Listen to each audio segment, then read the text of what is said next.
Hi friends, welcome to our channel. ఈరోజు నేను 2026లో హిందీ లాంగ్వేజ్లో రిలీజ్ అయినటువంటి ఒక మంచి డ్రామా మూవీ స్టోరీని ఎక్స్ప్లెయిన్ చేయబోతున్నాను. అదే ఆర్యభట్ కా జీరో. ఇక టైం వేస్ట్ చేయకుండా స్టోరీలోకి వెళ్ళిపోదాం. Now let's start our video.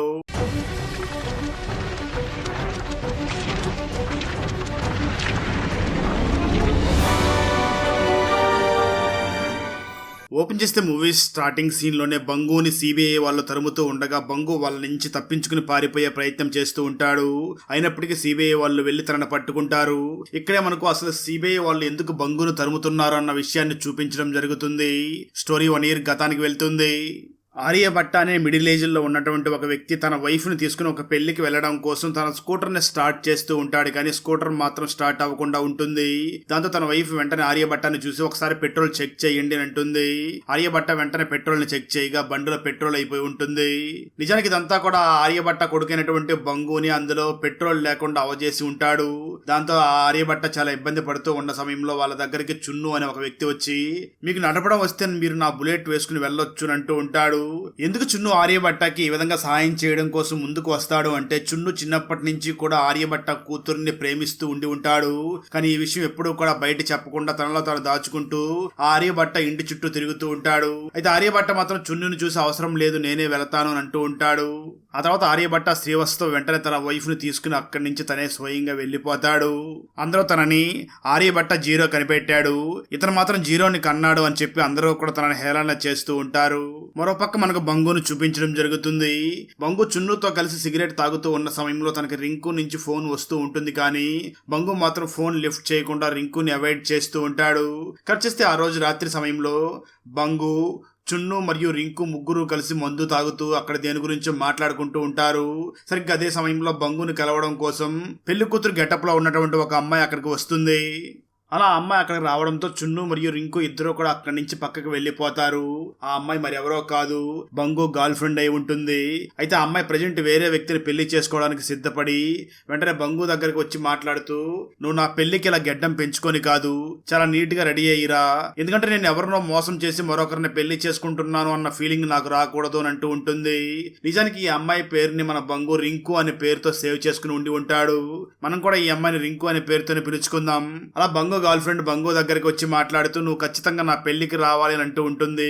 సరిగ్గా అదే సమయంలో బంగు గర్ల్ ఫ్రెండ్ ని చేసుకోబోయే వ్యక్తి వెంటనే బంగు గర్ల్ ఫ్రెండ్ కి ఫోన్ చేసి తనతో చాలా ప్రేమగా మాట్లాడుతూ నాకు ముద్దివ్వు అని అంటూ ఉంటాడు. కానీ ఆ బంగు గర్ల్ ఫ్రెండ్ పక్కన బంగు ఉండడంతో తను ముద్దివ్వడానికి చాలా సంకోచిస్తూ ఉంటుంది. ఆ తర్వాత రింకు అదే బంగు గర్ల్ ఫ్రెండ్ వెంటనే అక్కడి నుంచి తిరిగి తన ఇంటి దగ్గరికి వెళ్లిపోయి అక్కడ మరొక వ్యక్తిని పెళ్లి చేసుకుంటూ ఉంటుంది. ఆ పెళ్లికి బంగు కూడా వెళ్లి చాలా ఫుల్ గా మందు తాగి డైరెక్ట్ గా రింకు దగ్గరికి వెళ్తాడు. రింకు బంగు తన దగ్గరకు వస్తూ ఉండడంతో రింకు చాలా భయపడిపోతూ ఉంటుంది. కానీ బంగు మాత్రం రింకు దగ్గరికి వెళ్లకుండా రింకుని పెళ్లి చేసుకోబోయే తన హస్బెండ్ దగ్గరికి వెళ్లి తనని కౌగిలించుకుని ఆ వెంటనే పక్కకి వెళ్లి మళ్ళీ మందు తాగుతూ ఉంటాడు. అది గమనించినటువంటి చున్ను వెంటనే తన దగ్గరికి వెళ్లి తనని ఓదార్చుతూ ఉంటాడు. కొంతసేపటికి ఆ రింకు పెళ్లి చేసుకుని అక్కడి నుంచి అత్తగారింటికి వెళ్లిపోతుంది. ఖర్చిస్తే మరో పక్క ఆర్యభట్ట మాత్రం తన కొడుకు అయినటువంటి బంగును చూసి, నువ్వు అసలు దేనికి పనికిరావు, ఏ పని చెయ్యవు అని తిడుతూ ఉంటాడు. సరిగ్గా అదే సమయంలో టీవీలో ఒక బ్రేకింగ్ న్యూస్ వస్తూ ఉంటుంది. అదేమిటి అంటే, ఒక వ్యక్తిని తన ప్రేయసి మోసం చేసింది అని, ఆ వ్యక్తి కలెక్టర్ అయ్యాడు అని బ్రేకింగ్ న్యూస్ వస్తూ ఉండడంతో దాన్ని చూసినటువంటి బంగు, నేను కూడా ఇప్పుడు నా ప్రేయస్ చేతిలో మోసపోయాను, నేను కూడా కలెక్టర్ అవ్వాలని డిసైడ్ అవుతాడు. నిజానికి ఈ బంగు తనే రింకుని పెళ్లి చేసుకోమని చెప్పి ఉంటాడు. కానీ రింకు ఇప్పుడు వేరే పెళ్లి చేసుకుని ఉండడంతో తను చాలా బాధపడిపోతూ ఉంటాడు. ఆ ఆర్యభట్ట మాత్రం తన కొడుకు బంగుని చాలా తీవ్రంగా తిడుతూ ఉండడంతో ఆర్యభట్టని చూసినటువంటి బంగు వెంటనే, నాన్న నేను కలెక్టర్ అవ్వాలనుకుంటున్నాను అని అంటాడు. దానికి ఆర్యభట్ట సమాధానం చెప్తూ, కలెక్టర్ అవ్వడం అంటే అంత ఈజీ కాదు, పొద్దున్నే లేవాలి, లేచినప్పటి నుంచి కూడా పుస్తకాలతో కుస్తీ పడాలి, అది నీ వల్ల కాదు, ఏదో ఒక జాబ్ చూసుకుని సెటిల్ అయిపో అని అంటూ ఉంటాడు. అయితే ఆ మాటలో ఉన్నటువంటి బంగు మాత్రం, లేదు నేను ఖచ్చితంగా కలెక్టర్ అవ్వాలి అని దానికోసం చదవడం కోసం వెంటనే వెళ్లి బుక్స్ కొనుక్కుంటూ ఉంటాడు. కట్ చేస్తే మరో పక్క బంగు ఇంటి దగ్గర బంగు మామయ్య వచ్చి ఆర్యభట్టకి ఒక ఫోటోను చూపిస్తూ ఉంటాడు. ఆ ఫోటోలో బంగు మామయ్యని పోలీసులు కొడుతూ ఉంటారు. అయినప్పటికీ బంగు మామయ్య మాత్రం ఆ ఫోటోని ఆర్యభట్టకి చూపిస్తూ, నా ఫోటో పేపర్లో వచ్చింది, నేను ఇప్పుడు పెద్ద రాజకీయ నాయకుడిని అయిపోతున్నాను అంటూ చాలా ఆనందంగా మాట్లాడుతూ ఉంటాడు. సరిగ్గా అదే సమయంలో బంగు బుక్స్ తీసుకుని అక్కడ రావడంతో తన అల్లుడు కలెక్టర్ అవ్వడం కోసం చదువుతున్నాడు అని చెప్పి బంగు మామయ్య చాలా ఆనందపడుతూ ఉంటాడు. ఆ రోజు రాత్రి ఎప్పటిలాగే బంగు, చున్ను మరియు బంగు ఫ్రెండ్ అయినటువంటి రింకు ముగ్గురు కలిసి ఉన్న సమయంలో నేను ఈ రోజు నుంచి కూడా మందు తాగను అంటాడు. ఆ మాటలు విన్నటువంటి చున్ను చాలా ఆశ్చర్యపోతూ ఉంటాడు. అప్పటి నుంచి బంగు నేను మందు తాగను అని చెప్పి ఆ తర్వాత రోజు మార్నింగ్ నుంచి కూడా ఎర్లీ మార్నింగ్ లేచి చదవడం మొదలు పెడతాడు. అలా బంగు బయట తిరగడం కూడా ఆపేసి ఫుల్ గా చదవడం మీద ఫోకస్ చేసి ఉంటాడు. అలాంటి సమయంలోనే ఒక రోజు రింకు త్వరలో బంగు బర్త్డే రాబోతూ ఉండడంతో ఇంటికి వచ్చి ఆ బంగు చేత కేక్ కట్ చేపిస్తుంది. ఈ విషయం తెలుసుకున్నటువంటి ఆ రింకును పెళ్లి చేసుకున్నటువంటి రింకు హస్బెండ్ చాలా కోప్పడుతూ ఉంటాడు. ఆ తర్వాత కొన్ని రోజులకే బంగు గర్ల్ ఫ్రెండ్ అయినటువంటి రింకు తిరిగి మళ్ళీ తన అత్తగారి ఇంటికి వెళ్లిపోతుంది. ఈ విషయం తెలుసుకున్నటువంటి బంగు తన గురించి కొద్దిసేపు బాధపడినప్పటికీ లేదు, నేను ఆమె గురించి బాధపడాల్సిన అవసరం లేదు, నేను మళ్ళీ చదువు మీద ఫోకస్ చేయాలి అని చెప్పి మళ్ళీ చదవడం మొదలు పెడతాడు. అలా కొన్ని నెలలు గడిచిపోతుంది. ఆ బంగు చాలా సీరియస్ గా చదువుతూ ఉంటాడు. అలాంటి సమయంలోనే ఎగ్జామ్ డేట్ కూడా రావడంతో బంగు ఎగ్జామ్ హాల్ కి వెళ్లి లోపల కూర్చొని ఆ క్వశ్చన్ పేపర్ చూడగానే తనకేమీ అర్థం కాకుండా ఉంటుంది. అప్పుడే తన ముందు ఉన్నటువంటి వ్యక్తి చాలా హై పవర్ ఉన్నటువంటి గ్లాస్ ని వాడుతూ ఉండడంతో తనకు తన నాన్న చెప్పినటువంటి మాటలు గుర్తుకు వస్తాయి. ఐఏఎస్ చదివే వాళ్ళకి ఖచ్చితంగా హై పవర్ ఉన్నటువంటి కళ్ళజోడు పడతాయి అని చెప్పి ఉండి ఉంటాడు. ఆ మాటలను గుర్తు చేసుకున్నటువంటి ఆ బంగు తన ముందు ఉన్నటువంటి వ్యక్తి కూడా సేమ్ హై పవర్ ఉన్నటువంటి కళ్ళజోడు వాడుతున్నాడు, అంటే అతను బాగా ఇంటెలిజెంట్ ఏమో అని అతని పేపర్ ని కాపీ కొట్టి తన ఎగ్జామ్ రాయడం మొదలు పెడతాడు. అలా కొన్ని రోజులు గడిచిపోతాయి. ఆ రోజు తన రిజల్ట్స్ రాబోతూ ఉండడంతో బంగు వెంటనే అన్ని దేవాలయాలకు వెళ్లి నేను పాస్ అవ్వాలి అని మొక్కుకుంటూ ఉంటాడు. అలా ఒక గుడికి వెళ్లి బయటికి రాగానే సడన్ గా తన ఎక్స్ గర్ల్ ఫ్రెండ్ అయినటువంటి రింకు ఫోన్ చేసి నీ ఎగ్జామ్ హాల్ టికెట్ నెంబర్ చెప్పు, నేను చెక్ చేస్తాను అంటుంది. బంగు వెంటనే తన ఎగ్జామ్ హాల్ టికెట్ నెంబర్ ని చెప్పగా రింకు ఆ నెంబర్ ని చెక్ చేస్తుంది, కానీ అక్కడ బంగు పాస్ అయి ఉండడు. దాంతో కోపం తెచ్చుకున్నటువంటి ఆర్యభట్ట మళ్ళీ ఆ బంగుని తిడుతూ నీ వల్ల ఈ కలెక్టర్ అయ్యేది కాదు, ఏదో ఒక జాబ్ చేసుకుని అంటూ ఉంటాడు. అప్పుడే అక్కడికి బంగు మామయ్య వచ్చి ఈ బంగు కోసమని ఒక షుగర్ ఫ్యాక్టరీలో ఒక జాబ్ ను చూస్తాడు. అయితే బంగు అక్కడికి వెళ్లి కేవలం 4 రోజులు మాత్రమే డ్యూటీ చేసి అక్కడి నుంచి తిరిగి వచ్చేస్తాడు.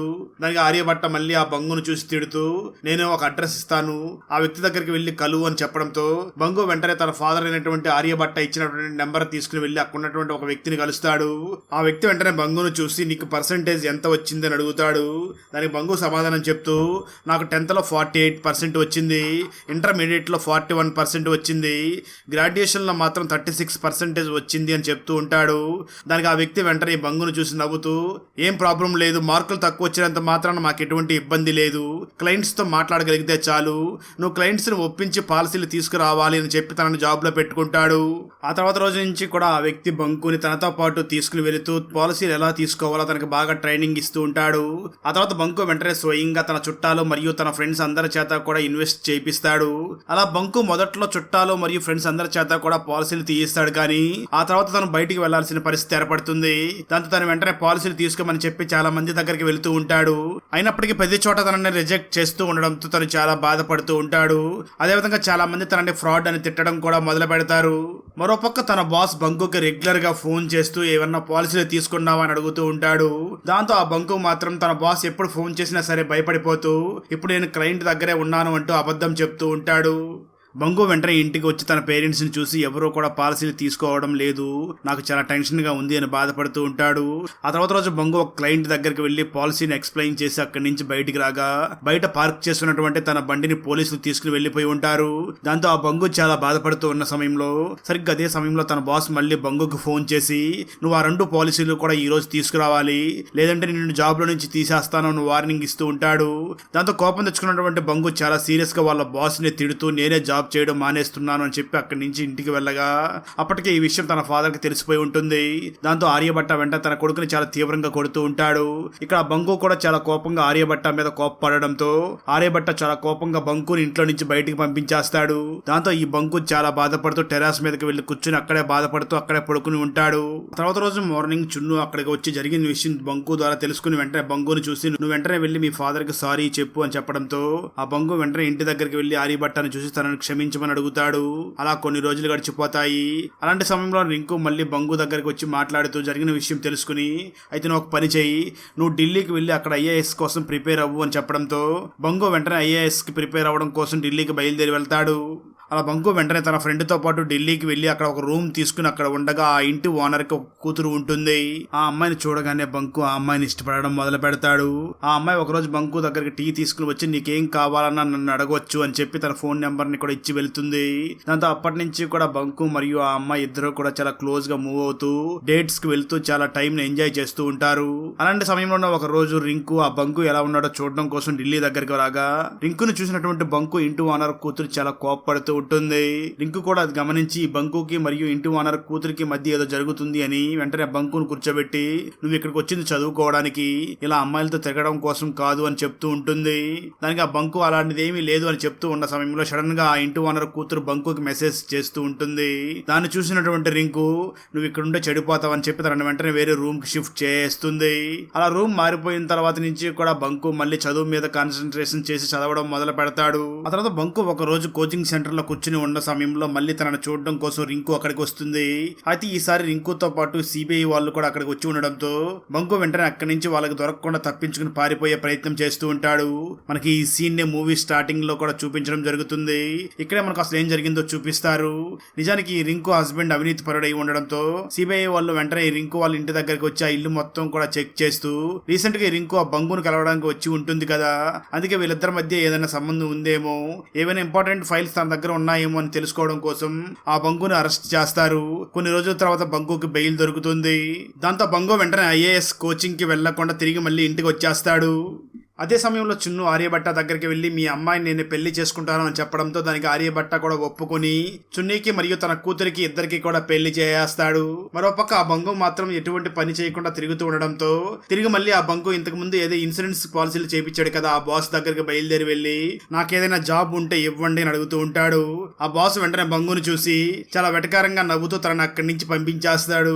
దాంతో బంగు ఆ తర్వాత చాలా చోట్ల జాబ్ ప్రయత్నం చేస్తాడు, కానీ ప్రతి చోట కూడా వేకెన్సీ లేకపోవడంతో తనకి రిజెక్షన్ ఎదురవుతూ ఉంటుంది. మరోపక్క ఆ బంగుని ఇంట్లో ఉన్నటువంటి తన ఫాదర్ మాత్రం చాలా విచక్షణ రహితంగా తిడుతూ ఉంటాడు.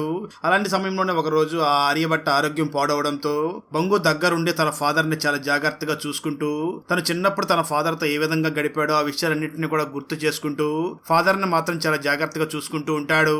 అలాంటి సమయంలోనే బంగు దగ్గరికి బంగు ఫ్రెండ్ వచ్చి తనకు తెలిసినటువంటి వ్యక్తి దగ్గరికి బంగు తీసుకుని వెళ్లి అక్కడ అకౌంటెంట్ జాబ్ లో పెడతాడు. కానీ అయితే వాళ్ళు మాత్రం 2 రోజుల బంగుని అకౌంటెంట్ గా ఉండమని చెప్పి ఆ తర్వాత తనని వెంటనే అక్కడ ఉన్నటువంటి కారుకి డ్రైవర్ గా ఉంచుతారు. అప్పటి నుంచి బంగు తన యజమాని కూతురిని బయటికి తీసుకుని వెళ్లడం, ఇంటికి తీసుకుని వస్తూ ఉంటాడు. తన యజమాని కూతురు వేరొక అబ్బాయితో మాట్లాడుతూ ఉంటుంది. ఇదంతా కూడా ఈ బంగుకు నచ్చకపోవడంతో వెంటనే ఈ జాబ్ ని కూడా మానేయాలి అనుకుంటూ ఇదే విషయాన్ని తన ఫ్రెండ్ కి ఫోన్ చేసి మాట్లాడుతూ ఉంటాడు. అలా మాట్లాడినటువంటి బంగు ఆ రోజు రాత్రి అక్కడే ఉండాల్సిన పరిస్థితి ఏర్పడుతుంది. కట్ చేస్తే ఆ తర్వాత రోజు మార్నింగ్ బంగు యజమాని కూతురు కనిపించకుండా పోవడంతో ఖచ్చితంగా బంగుని తన కూతురిని ఎక్కడైనా కిడ్నాప్ చేసి ఉంటాడు అని తన యజమాని బంగును పట్టుకుని నిజం చెప్పు, నా కూతుర్ని ఎక్కడ కిడ్నాప్ చేసి దాచిపెట్టావని కొడుతూ ఉంటారు. ఆ బంకు వెంటనే వాళ్ళని చూసి మాట్లాడుతూ నేను నిజమే చెప్తున్నాను, నేను నీ కూతుర్ని కిడ్నాప్ చేయలేదు అని. తన యజమాని కూతురు ఎక్కడెక్కడికి వెళ్తుందో ఆ ప్లేస్ అన్నిటికీ కూడా పోలీసుల్ని తీసుకుని వెళ్లడంతో పోలీసులు ఆ బంకు చెప్పినటువంటి ప్లేస్ అన్నిటి దగ్గరికి వెళ్లి చెక్ చేస్తూ ఫైనల్ గా ఒక హోటల్ దగ్గరికి వెళ్తారు. ఆ హోటల్ రూమ్ లోనే బంకు యజమానురాలు కూతురు అక్కడ ఉంటుంది. దాంతో అమ్మాయి వెంటనే తన ఫాదర్ దగ్గరికి వెళ్లి తనని బ్రతిమలాడబోతూ ఉంటుంది. అయితే బంకు యజమాని మాత్రం తన కూతురు గొంతు పట్టుకుని చంపేయబోతూ ఉంటాడు. ఇది చూసినటువంటి బంకు వెంటనే అక్కడికి వెళ్లి తన యజమానిని ఆపి ఈ విధంగా చెయ్యొద్దు, తనని చంపొద్దు అని అంటూ ఉంటాడు. ఇంతలో అక్కడికి బంకు ఫ్రెండ్స్ కూడా వచ్చి బంకు యజమానిని చూసి ప్లీజ్ సార్ మీరు బంకుని ఏమీ చెయ్యొద్దు, తనేదో తెలియక మీకు అడ్డు చెప్పినట్లుగా ఉన్నాడు, ప్లీజ్ అతను ఏమీ చెయ్యొద్దు అని అంటూ ఉంటారు. సరిగ్గా అదే సమయంలో బంగు పెద్ద బాస్ బంగు దగ్గరికి వచ్చి నీ గోత్రం ఏమిటని అడుగుతాడు. ఇక్కడతో ఆ బంగు లైఫ్ మొత్తం కూడా చేంజ్ అయిపోతుంది. కట్ చేస్తే 4 years తర్వాత బంగు అతి కష్టం మీద తనకున్నటువంటి కలెక్టర్ జాబ్ ను సాధించి వస్తూ ఉంటాడు. అక్కడతో ఈ మూవీ అయిపోతుంది. ఫ్రెండ్స్, వీడియో నచ్చినట్లయితే లైక్ చేసి ఒక చిన్న కామెంట్ చేస్తే మాకు నెక్స్ట్ వీడియో చేయడానికి ఎంకరేజింగ్ గా ఉంటుంది. అలాగే ఛానల్ ని సబ్స్క్రైబ్ చేసి పక్కనే ఉన్న బెల్ ఐకాన్ ని క్లిక్ చేసి సపోర్ట్ చేయండి. Thanks for watching. జై హింద్.